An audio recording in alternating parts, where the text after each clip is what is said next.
In this video, I'm going to show you how to play a classic 12-bar blues ending lick, so stay tuned.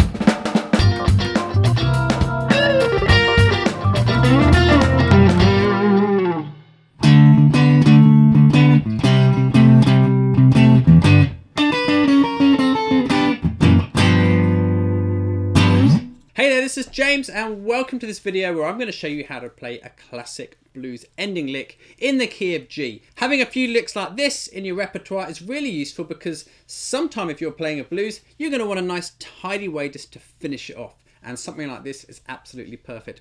Now I'm going to demonstrate this particular lick in the key of G. So we would use it to end a 12-bar blues in the key of G. So let's imagine I was doing this.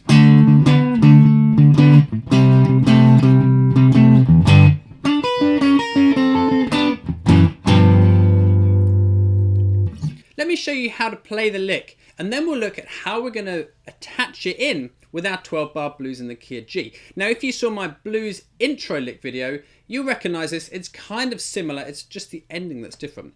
So what we're going to do is start up at the 7th fret on the G string, and I'm going to play the top E string at the 7th fret as well. So I've got this little double stop shape there. Now I like to use my 2nd finger on the G string and my 3rd finger on the top E string. So I have that.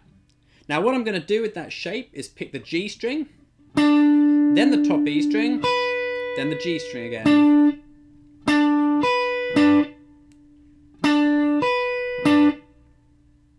Then I'm going to move it down a fret and do the same thing.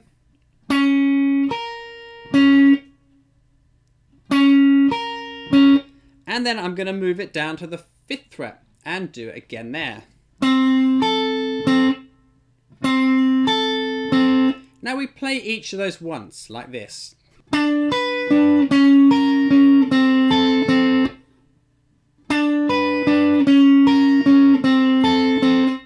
then to finish it off, we're going to play this little fragment of a G chord down here.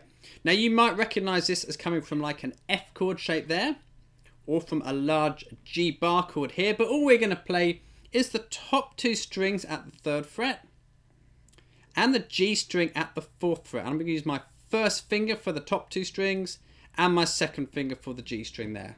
And we put that on the end, so we get this.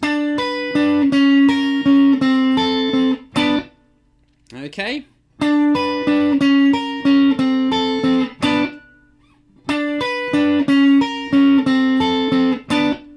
Now, like in my intro video, I'm using the pick to play these strings, but you could use a pick and a finger to pluck that top string if you like doing that kind of thing.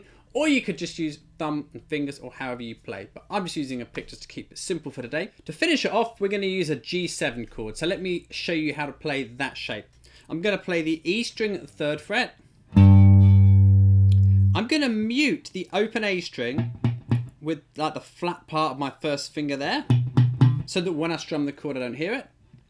I'm going to play the D string at the 3rd fret with my 2nd finger. And I'm going to play the G string at the 4th fret with my 3rd finger.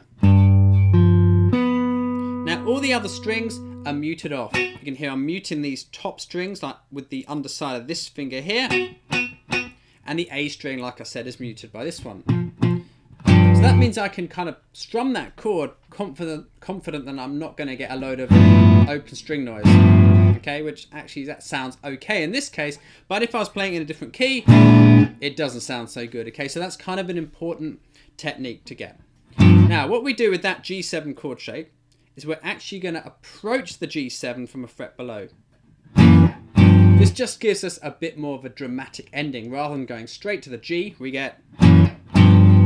sounds a bit more final, a bit more finished off. So that probably doesn't make a lot of sense unless I add it in with the rest of it. So let me do that for you now.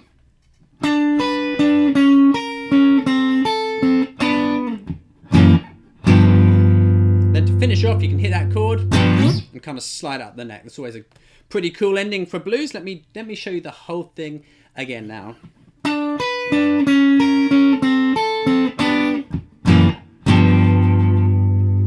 I'm just vibratoing that chord a little bit too there, which you can do if you like the sound of that. Now let me show you how it's going to fit into our 12-bar blues in G. Now if we're playing a blues in G, in bar 9 we would normally play a D chord. I'm using this shuffle rhythm just because it's probably one of the ways that a lot of you guys and girls play a 12 bar blues in G, but you could be using a D7 chord shape or something instead. I'll stick with this one for now just to keep it simple. So we've got D, then we go down to C. Now we'd normally go to G, and then to D, and that would be the end of it. So bar 11 would be G, and bar 12 would be D. Now if you want to use this lick, it's going to take over from those two bars. So the lick's going to start in bar 11 and finish on bar 12, okay? So we would have to play like this. D, C,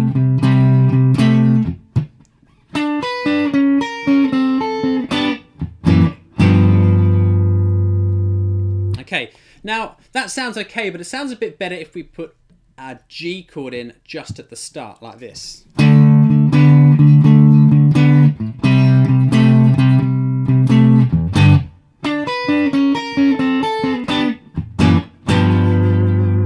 That kind of ties it up quite a lot more. So let me just show you that quickly. All I'm going to do there is after the D chord and the C chord, I'm just going to play this G power chord, really. The first finger's playing the E string at the 3rd fret, and the 3rd finger's playing the A string at the 5th fret. So I'm going to hit that, jump up to my lick here. Might take a bit of practice to get smooth at connecting them. Play the lick.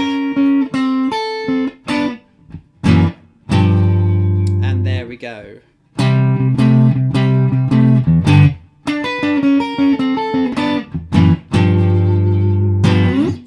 To make something like this really useful, you need to be able to play it in every key, or at least in the common keys that you play blues in. And it's not hard to do that. Let me show you how to do that right now. So we're playing the key of G. Let's think of where we'd play a G7 bar chord or a G bar chord. And normally we'd play it here at the 3rd fret. So key of G, think E-shaped bar chord, where would we play it? Now, with the barring at the 3rd fret, we need to go 4 frets up from where we're barring at to find where to start our lick from. So here we go. 1, 2, 3, 4. Takes us up to the 7th fret. So we play our double stop shape and play the lick.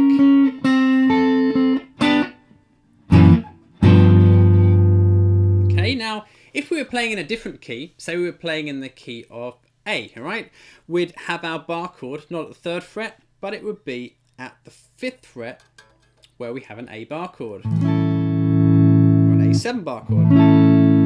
So all we've got to do is count up 4 frets from where we're barring from, which is the 5th fret. So we go 1, 2, 3, 4, play the lick there.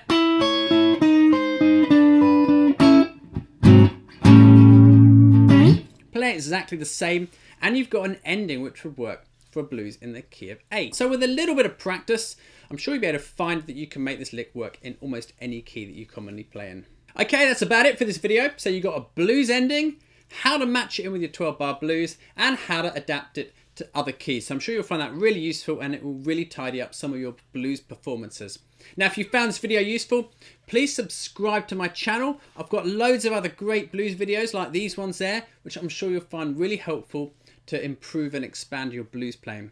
Please like this video if you've enjoyed it, and if you've got any comments or suggestions or anything at all that you'd like me to make a video about, leave it underneath, because I always check all my comments and I reply to them all too. So leave it below if you've got anything you want to say. Other than that, I just want to say thanks a lot for watching. I hope this has been really useful for you, and I look forward to seeing you again in another one of my videos very soon. So take care, and I'll see you next time.